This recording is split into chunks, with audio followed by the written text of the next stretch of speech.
Dimas y Guaranos Costa trabaja muy de cerca con otro. Nosotros tenemos acceso a su sistema y viceversa. Ellos tienen acceso a nuestro sistema.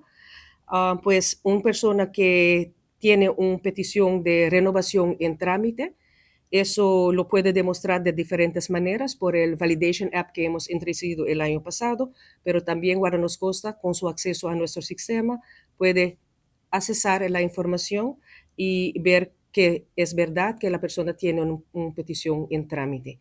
Lo que he acentuado es la cantidad de primer petición que está en trámite. Para una primer petición hay una limitación. Uno no puede comenzar a trabajar porque ha sometido una petición en Dimas.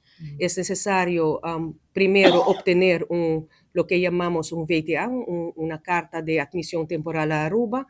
Eso es necesario para finalizar el proceso de hacer chequeo médico en Aruba.